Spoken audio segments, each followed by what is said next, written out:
नमस्कार साथियों, मैं कल्पना स्वागत करती हूँ आप सभी का नेरी स्टडी में। आज का जो वीडियो मैं आपके लिए लेकर के आई हूँ ये रिलेटेड है स्टेट वाइज जो मैं टॉपिक करा रही हूँ। आज इसमें हम कवर करने जा रहे हैं उत्तराखंड राज्य को। तो आपने अगर अभी तक जो भी स्टेट में कवर कर चुकी हूँ उनको नहीं देखा है तो आप प्लेलिस्ट में जा कर के उन्हें ज़रूर देखें, क्योंकि स्टेट से आजकल क्वेश्चंस बहुत ज़्यादा पूछे जा रहे हैं। तो पिछले जो करंट अफेयर से रिलेटेड क्वेश्चंस हैं वो भी आपके वहाँ पर कवर हो जाएंगे। सो स्टार्ट करते हैं हमारा आज का वीडियो। अगर चैनल को अभी तक आपने सब्सक्राइब नहीं किया है तो प्लीज़ तुरंत इसे सब्सक्राइब करें और जितना ज़्यादा हो सकता है वीडियो को शेयर करें। उत्तराखंड राज्य को आज हम इस वीडियो के माध्यम से कवर करने जा रहे हैं। सबसे पहले हम देखेंगे राजधानी के बारे में कि उत्तराखंड की राजधानी क्या है। तो मैं आपको बता देना चाहती हूँ कि देहरादून पहले उत्तराखंड की राजधानी थी। अब हाल ही में गैरसेण एक स्थान है जिसको यहाँ की ग्रीष्मकालीन राजधानी बना दिया गया है। ये काफ़ी दिनों से प्रस्तावित थी, इस पर चर्चा चल रही थी और हाल ही में लगभग 5 मार्च की ये घटना है जब गैरसेण को उत्तराखंड की राजधानी, ग्रीष्मकालीन राजधानी, शब्दों पर ध्यान दीजिएगा, इसको ग्रीष्मकालीन राजधानी घोषित किया गया है। आगे अगर हम गठन की बात करें तो 9 नवंबर सन 2000 को उत्तराखंड का राज्य का गठन हुआ और इसको उत्तर प्रदेश से काटकर अलग राज्य बनाया गया। तो उत्तर प्रदेश में जितना भी पहाड़ी क्षेत्र था उसको काट करके एक अलग क्षेत्र बनाया गया जिसे उत्तराखंड, उस समय इसे उत्तरांचल का नाम दिया गया था उस समय इसे उत्तरांचल का नाम दिया गया था, परंतु बाद में इसका नाम परिवर्तित करके उत्तराखंड कर दिया गया। आगे अगर हम बात करें इस क्षेत्रफल की तो 53,483 वर्ग किलोमीटर इसका क्षेत्रफल वर्तमान में है। कितना है? 53,483 वर्ग किलोमीटर वर्तमान में उत्तराखंड का क्षेत्रफल है। आगे अगर हम बात करें जिलों की संख्या तो कुल 13 जिले उत्तराखंड में वर्तमान में स्थित हैं। कुल 13 जिले, कोई बहुत बड़ा राज्य नहीं है, लेकिन हाँ अगर देखा जाए तो परीक्षा की दृष्टि से यहाँ से कई सारे क्वेश्चंस आपसे पूछे जा सकते हैं क्योंकि उत्तर प्रदेश से लगा हुआ राज्य है। राजभाषा की बात करें, हिंदी और संस्कृत यहाँ की प्रमुख राजभाषा में आती हैं, हिंदी और संस्कृत। अगर मुख्यमंत्री की बात करें तो त्रिवेंद्र सिंह रावत यहाँ के मुख्यमंत्री हैं और राज्यपाल की बात करें तो बेबी रानी मौर्य यहाँ की वर्तमान की राज्यपाल या गवर्नर हैं। आगे हम बात करें विधानमंडल की तो यहाँ पर एक सदनीय विधानमंडल है, अर्थात यहाँ पर सिर्फ विधान सभा है, विधान परिषद का गठन इस राज्य में नहीं हुआ है। और विधानसभा की बात करें तो 71 सीटें, 71 सीट्स जो हैं वो विधानसभा में हैं। लोकसभा की 5 सीटें हैं, राज्यसभा की 3 सीटें हैं। तो ये कुछ है कि लोकसभा की यहाँ पर 5 है। मैंने कहा था ना कि जितना भी होता है, जैसे लोकसभा की सीट्स का लगभग आधा या उससे एक कम या उससे 1-2 ज़्यादा ऐसी सीट्स का बंटवारा किया जाता है। तो आप किसी भी राज्य को अगर देखेंगे तो उनका तुलनात्मक विवरण करके देखिएगा, इसी तरीके से आप इसको आसानी से याद कर सकते हैं। तो अगर हम उत्तराखंड की बात करें तो यहाँ पर लोकसभा की 5 सीटें हैं और राज्यसभा की 3 सीटें यहाँ पर हैं। उच्च न्यायालय की बात करें तो इसका अपना उच्च न्यायालय है, उत्तराखंड उच्च न्यायालय, जो कि नैनीताल में स्थित है। कहाँ पर? नैनीताल में स्थित है। तो कई सारे लोगों को कन्फ्यूज़न होता होगा कि नैनीताल उत्तराखंड में पड़ता है या हिमाचल प्रदेश में पड़ता है। तो कन्फ्यूज़न थोड़ा सा दूर करिए, नैनीताल जो है वो उत्तराखंड का भाग है। आगे हम देखते हैं, ये वाले प्रश्न भी आजकल बहुत पूछे जा रहे हैं। तो राजकीय पशु की अगर हम बात करें तो कस्तूरी मृग यहाँ का राजकीय पशु है। राजकीय पक्षी की बात करें तो मोनाल यहाँ का राजकीय पक्षी है। राज्य वृक्ष की बात करें तो बुरांस का वृक्ष होता है वो यहाँ का राजकीय वृक्ष है। और राजकीय पुष्प की बात करें तो ब्रह्म कमल, कौन सा? ब्रह्म कमल यहाँ का राजकीय पुष्प हो जाता है। आगे देखते हैं, उत्तराखंड से संबंधित कुछ तथ्य देखते हैं कि उत्तराखंड, जिसका पूर्व नाम उत्तरांचल था, उत्तर भारत में स्थित एक राज्य है। उत्तर भारत में ये पड़ता है, जिसका निर्माण जो है 1 नवंबर 2000 को कई वर्षों के आंदोलन के बाद किया गया था। कोई इतनी आसानी से किसी नए राज्य का गठन नहीं होता है, चाहे वो तेलंगाना की बात कर ले या उत्तराखंड की बात कर ले या झारखंड की बात कर ले। किसी भी राज्य के अलग होने का सबसे बड़ा कारण होता है कि वहाँ के लोगों में अंतर होता है। जैसे अगर हम तेलंगाना की बात करें और आंध्र प्रदेश की बात करें तो वहाँ के दोनों भागों को अलग होने का सबसे बड़ा कारण वहाँ की जो जनसंख्या थी, वहाँ रहने वाले लोग थे, वो दोनों कम्युनिटीज़ अलग अलग थी, इसलिए अलग हुए।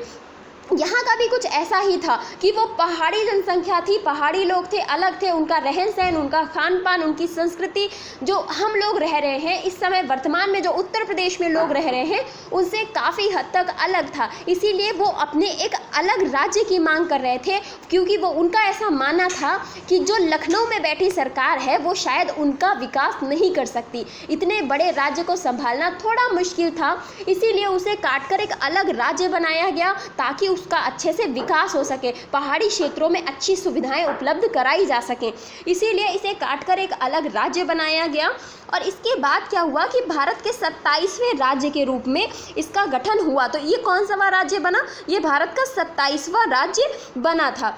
सन 2000 से 2006 तक ये उत्तरांचल के नाम से ही जाना जाता था। उसके बाद इसका नाम उत्तराखंड कर दिया गया था। आगे अगर हम बात करें इसकी भौगोलिक स्थिति, देखते हैं कि राज्य की सीमाएं जो हैं उत्तर में तिब्बत से लगती हैं और पूर्व में नेपाल से लगती हैं। उत्तर का जो क्षेत्र है वो इसका तिब्बत से लगता है और पूर्व का क्षेत्र अगर हम बात करें तो वो नेपाल से लगता है। पश्चिम में हिमाचल प्रदेश और दक्षिण में उत्तर प्रदेश इसकी सीमा से लगे हुए राज्य हैं। अब नेपाल तो आपने देखा होगा हाल ही में बहुत ही ज़्यादा चर्चा का विषय बना हुआ था, क्योंकि उत्तराखंड के कुछ भाग थे जिन पर नेपाल लगातार अपना अधिकार जता रहा था, जाहिर कर रहा था। तो पता नहीं हमारे भारत देश के पड़ोसी देशों को क्या हो गया है कि वो भारत देश के जितने भी भाग हैं उन पर आए दिन अपना अधिकार जताने का प्रयास करते रहते हैं। कभी उनकी मौसम की जानकारी देते हैं तो कभी उनको अपने मैप में दर्शाते हैं। तो ये कोई गतिविधियां सही नहीं हैं, एक सही ढंग से हल निकाला जाना चाहिए ताकि जो सेना हमारे जो जवान हमारी सुरक्षा करते हैं उनके लिए भी वो आसान हो सके और हर देश के नागरिक के लिए भी वो आसान हो सके। तो फिलहाल इसकी सीमा लगती है उत्तर में तिब्बत से, पूर्व में नेपाल से, पश्चिम में हिमाचल प्रदेश लगता है और दक्षिण में उत्तर प्रदेश से इसकी सीमा लगती है। अब हम बात करते हैं इसके राष्ट्रीय उद्यान की, मतलब नेशनल पार्क्स की। तो सबसे पहले आता है Jim Corbett national park, Jim Corbett राष्ट्रीय उद्यान, जो कि भारत का सबसे पुराना राष्ट्रीय उद्यान है, भारत का सबसे पुराना, याद रखिएगा। और 1936 में ये बना था। नैनीताल बनने का सेंस है कि मतलब घोषित किया गया था। नैनीताल के पौड़ी गढ़वाल क्षेत्र में ये स्थित है। इसकी स्थिति कहाँ पर है? नैनीताल पौड़ी गढ़वाल, यहाँ पर ये जिम कॉर्बेट नेशनल पार्क स्थित है। आगे हम बात करें तो फूलों की घाटी राष्ट्रीय उद्यान 1982 चमोली में, कहाँ पर? चमोली डिस्ट्रिक्ट में ये पड़ता है। कौन सा? फूलों की घाटी राष्ट्रीय उद्यान। आगे है नंदा देवी राष्ट्रीय उद्यान 1982, ये भी चमोली डिस्ट्रिक्ट में ही पड़ता है, नंदा देवी राष्ट्रीय उद्यान। आगे हम बात करते हैं राजाजी नेशनल पार्क 1983, ये देहरादून और हरिद्वार में, राजाजी नेशनल पार्क देहरादून और हरिद्वार में पड़ता है। गोविंद पशु विहार राष्ट्रीय उद्यान है ये, गोविंद पशु विहार 1980 में ये बना था और उत्तरकाशी में स्थित है। कहाँ पर? उत्तरकाशी में स्थित है। ये सारे जिलों के नाम हैं जो कि उत्तराखंड में स्थित हैं। आगे हम बात करें तो एक और नेशनल पार्क है जिसका नाम है गंगोत्री राष्ट्रीय उद्यान 1989 में उत्तरकाशी जिले में ये भी स्थित है। अब हम इसके बाद बात करेंगे झीलों के बारे में, क्योंकि अगर उत्तराखंड का नाम आया है तो यहाँ पर बहुत सारी झीलें हैं, क्योंकि एक पहाड़ी क्षेत्र है, नदियाँ काफ़ी ज़्यादा हैं यहाँ पर। तो ये एक पहाड़ी क्षेत्र होने के साथ साथ नदियों का विस्तार भी है, तो इसीलिए यहाँ पर झीलें बहुत सारी हैं। तो उन झीलों के नाम एक बार हम देख लेते हैं जो कि एग्जाम्स में पूछी जाती हैं। सबसे पहले है गौरी कुंड, इसके बाद आता है रूप कुंड, इसके बाद नदी कुंड, ड्यूढ़ी ताल इसका नाम है, जराल ताल नाम है, सहस्त्रा ताल। अब देख रहे हैं ताल नाम है या कुंड नाम है, तो ये कहाँ से हम रिलेट कर लेंगे? उत्तराखंड से इन्हें रिलेट कर सकते हैं। इसके अलावा मासर ताल, नैनी ताल, भीम ताल, सात ताल, नौकुचिया ताल, सूखा ताल, श्यामला ताल, सुरपा ताल, गरुड़ी ताल, हरीश ताल, लोखम का ताल और पार्वती ताल, तड़ाग ताल, जितने भी सारे ताल हैं आप देख रहे हैं। जैसे जम्मू कश्मीर का एक आपने देखा होगा कि वहाँ की जो झीलें हैं उसमें नाग करके नाम आता है, जैसे शेषनाग झील, इस तरह बेरी नाग, तो इस तरीके से नाग करके अलग सा साइन आता है, वैसे ही यहाँ की झीलों में आपको ताल शब्द देखने को मिलेगा। तो आप इससे थोड़ा सा सेंस लगा सकते हैं और याद करने में आसानी हो जाती है कि गौरी कुंड, रूप कुंड, नदी कुंड, सात ताल, नौकुचिया ताल हो गई, हरीश ताल हो गई, पार्वती ताल हो गई, तड़ाग ताल हो गई। ये सारी की सारी झीलें कहाँ पर स्थित है? तो ये सारी की सारी झीलें उत्तराखंड में स्थित हैं। आगे हम बात करते हैं प्रमुख दर्रों के बारे में। जी हाँ, यहाँ पहाड़ी क्षेत्र है तो दर्रे भी यहाँ पर स्थित हैं। यहाँ पर माना दर्रा है, नोती दर्रा है, बोलछा धुप दर्रा है, कुरुंगी वुरुंगी या किंगरी विंगरी भी इसे कहा जाता है, ये भी यहीं पर स्थित है। लोवेपुरा यहाँ पर स्थित है। और लिम्पियाधुरा मोस्ट इम्पॉर्टेंट है, इस समय पूछा जा सकता है क्योंकि नेपाल, ये लिम्पियाधुरा ही क्षेत्र था जहाँ पर नेपाल ने अपना अधिकार जताने का प्रयास किया था। तो चर्चा का विषय बना हुआ है, तो आपसे पूछा जा सकता है लिम्पियाधुरा कहाँ पर स्थित है, तो आपको उत्तर पता होना चाहिए कि ये उत्तराखंड में स्थित है। आगे हम देखें लिपुलेश या लिपुलेख भी इसे कहते हैं, ये भी डिस्प्यूटेड एरिया था, नेपाल इस पर भी अपना अधिकार बता रहा था। तो लिपुलेख भी कहाँ पर स्थित है? ये भी उत्तराखंड में स्थित है।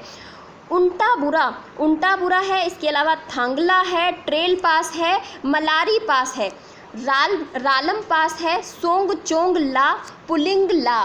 थोड़े नाम अलग तरीके से हैं क्योंकि पहाड़ी भाषा के नाम है। तो क्या नाम है? सोंगचोंग ला, पुलिंग ला। ये भी दर्रा कहाँ पर स्थित है? उत्तराखंड में स्थित है। तुनाजुला ये भी उत्तराखंड में स्थित है। मरहिला भी उत्तराखंड में।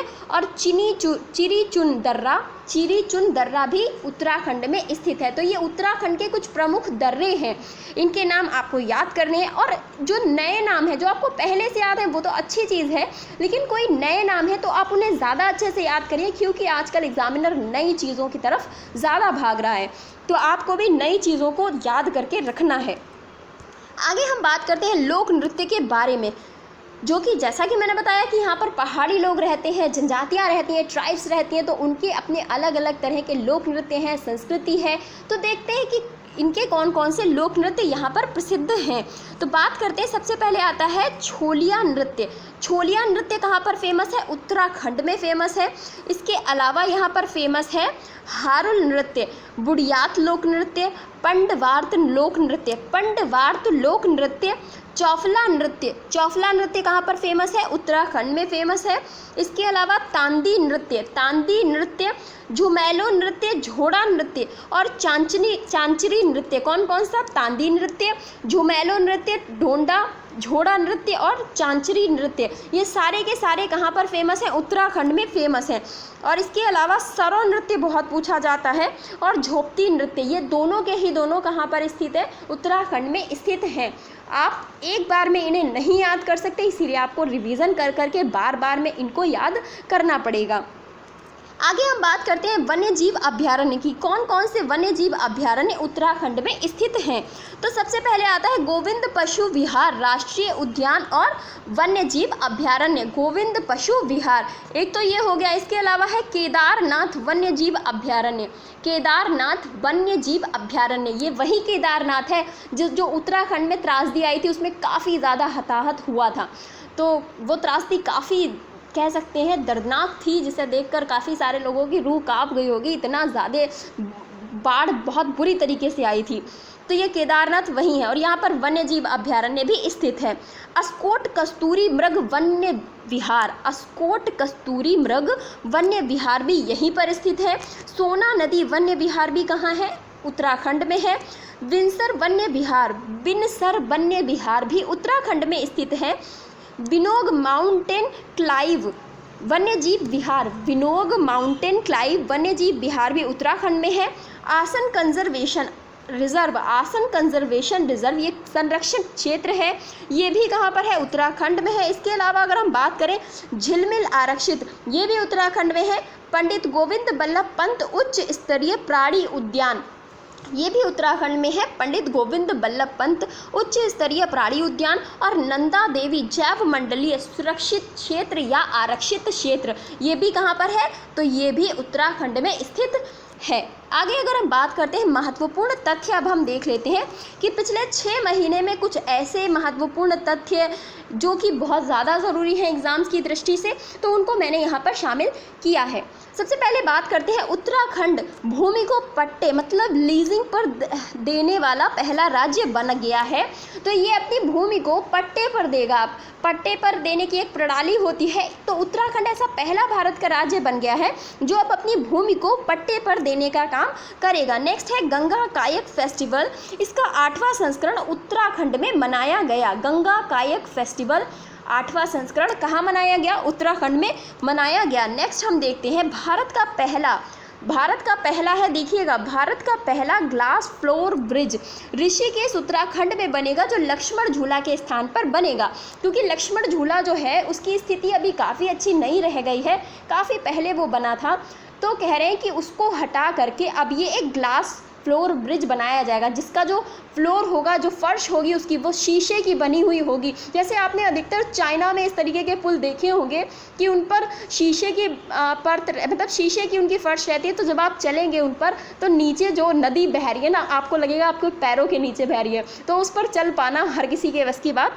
नहीं होगी। जो कमज़ोर दिल वाले होते हैं वो उस पर बिल्कुल नहीं चल पाएंगे। तो ऐसा ग्लास फ्लोर ब्रिज बनेगा ऋषिकेश उत्तराखंड में। नेक्स्ट हम बात करते हैं तो फूलदेई उत्सव, ये भी उत्तराखंड में मनाया जाता है। फूलदेई उत्सव उत्तराखंड में 5 मार्च 2020 को उत्तराखंड के मुख्यमंत्री त्रिवेंद्र सिंह रावत ने गैरसैंण को उत्तराखंड की ग्रीष्मकालीन राजधानी घोषित किया, मतलब समर कैपिटल इसको घोषित किया गया है। किसको? गैरसैंण को। आगे हम बात करें तो 6th है कि उत्तराखंड सरकार ने राज्य की सभी सरकारी नौकरियों से कोटा प्रमोशन प्रणाली को खत्म किया है। अब कोटा के आधार पर जिन लोगों का प्रमोशन कर दिया जाता था, तो अब उत्तराखंड सरकार ने कहा है कि हमारे यहाँ अब किसी भी पद पर कोटा प्रणाली के आधार पर प्रमोशन नहीं किया जाएगा। उन्होंने इस प्रणाली को अपने यहाँ से समाप्त कर दिया है। नेक्स्ट है Jim Corbett national park, Uttarakhand Bharat का पहला पशु क्वारंटाइन सेंटर बना। कोविड-19 के दौरान ये बात हो रही है कि पहला पशु क्वारंटाइन सेंटर कहाँ बनाया गया, तो वो बनाया गया Jim Corbett national park Uttarakhand में बनाया गया, और पहला बनाया गया इसीलिए ये इम्पॉर्टेंट बन जाता है। नेक्स्ट क्वेश्चन हम देखेंगे कि IIT रुड़की ने एम्स ऋषिकेश के साथ मिलकर सस्ता वेंटिलेटर प्राणवायु विकसित किया। तो आप बस इतना याद करिए कि प्राणवायु किसने विकसित किया, तो IIT रुड़की ने विकसित किया। IIT रुड़की ने प्राणवायु विकसित किया, और IIT रुड़की कहाँ पर स्थित है, तो वो उत्तराखंड में स्थित है। नेक्स्ट है केंद्रीय रक्षा मंत्री राजनाथ सिंह जी ने कैलाश मानसरोवर के लिए 80 किलोमीटर लिंक रोड का वीडियो कॉन्फ्रेंसिंग के माध्यम से उद्घाटन किया है। तो ये 80 किलोमीटर की लिंक रोड एक बनाई गई है कैलाश मानसरोवर के लिए, क्योंकि भारतीयों के लिए कैलाश पर्वत की यात्रा करना एक बहुत ही पवित्र स्थान हम उसे मानते हैं, तो इसीलिए उस यात्रा को जारी रखने के लिए ये 80 किलोमीटर लिंक रोड बनाया गया है। और किसके द्वारा इसका उद्घाटन किया गया है, तो राजनाथ सिंह के द्वारा वर्चुअली वीडियो कॉन्फ्रेंसिंग के माध्यम से। नेक्स्ट है उत्तराखंड सरकार ने बेरोजगार युवाओं की सहायता के लिए होप पोर्टल लॉन्च किया है। कौन सा? Hope portal. तो होप पोर्टल किसने लॉन्च किया है? उत्तराखंड सरकार ने लॉन्च किया है। किसके लिए? बेरोजगार युवाओं को रोजगार दिलाने के लिए। नेक्स्ट है उत्तराखंड सरकार का वित्तीय वर्ष 2020-21 के लिए का जो बजट है वो है 53,527 करोड़ रुपए। 53,527 करोड़ रुपए का ये इनका इस वर्ष का बजट 2020-21 का रहा है। नेक्स्ट हम देखते हैं 12th कहता है कि उत्तराखंड सरकार ने प्रवासियों के लिए मुख्यमंत्री स्वरोजगार योजना लॉन्च की है। बहुत ही इंपॉर्टेंट है कि पूछा जा सकता है मुख्यमंत्री स्वरोजगार योजना किसके द्वारा लॉन्च की गई, तो ये लॉन्च की गई है उत्तराखंड सरकार के द्वारा। उत्तराखंड सरकार ने मुईशारी पिथौरागढ़ जिले में भारत का पहला लाइकेन पार्क विकसित करेगी। अब देखिए ये भारत का पहला लाइकेन पार्क, आपसे पूछा जाए कि भारत का पहला लाइकेन पार्क कहाँ पर विकसित किया जा रहा है, तो ये किया जा रहा है उत्तराखंड में, और उत्तराखंड में भी पिथौरागढ़ जिले के मुनस्यारी नामक स्थान पर इसको विकसित किया जा रहा है। नेक्स्ट हम देखते हैं उत्तराखंड के मुख्यमंत्री त्रिवेंद्र सिंह रावत, उत्तराखंड के जो मुख्यमंत्री हैं त्रिवेंद्र सिंह रावत की यहाँ पर बात हो रही है, और उन्होंने हरेला पर स्मृति वन पहल लॉन्च की। उत्तराखंड में इस पर इन्होंने स्मृति वन लॉन्च किया है त्रिवेंद्र सिंह रावत जी ने। फिर नेक्स्ट क्वेश्चन है कि 88 वर्षों के बाद 88 ईयर्स के बाद क्या हुआ है कि गोल्डन वर्ल्ड बिंग नाम की एक तितली है जिसने स्थान लिया है किसका, दक्षिण वर्ल्ड बिंग का, और ये अब भारत की सबसे बड़ी तितलियों में इसका नाम शामिल कर लिया गया है। तो अब यदि आपसे पूछा जाए कि 88 वर्षों से अभी तक तो जो सदर्न वर्ल्ड बिंग नाम की थी तितली वो अब तक की भारत की सबसे बड़ी तितली बनी हुई थी, पर 88 वर्षों के बाद इस गोल्डन वर्ल्ड बिंग ने, जो कि उत्तराखंड में पाई गई, उसने इसका रिकॉर्ड तोड़ दिया है और अब गोल्डन वर्ल्ड बिंग उत्तराखंड की नहीं भारत की, पूरे भारत की सबसे बड़ी तितली बन गई है, और ऐसा हुआ है 88 वर्षों के बाद। नेक्स्ट क्वेश्चन देखते हैं कि उत्तराखंड भारत का पहला हिम तेंदुआ संरक्षण सेंटर उत्तरकाशी जिले में विकसित करेगा। उत्तराखंड भारत का पहला हिम तेंदुआ संरक्षण सेंटर उत्तरकाशी जिले में विकसित करेगा। और ये था हमारा आज का सेशन। आपको कैसा लगा प्लीज़ मुझे कमेंट बॉक्स में ज़रूर बताइएगा, और नेक्स्ट आप कौन सा स्टेट पहले कवर करना चाहते हैं वो भी आप अपना सजेशन मुझे वहाँ पर दे सकते हैं। और वीडियो को जितना ज़्यादा हो सकता है प्लीज़ आप लोग शेयर किया करिए। Thank you so much.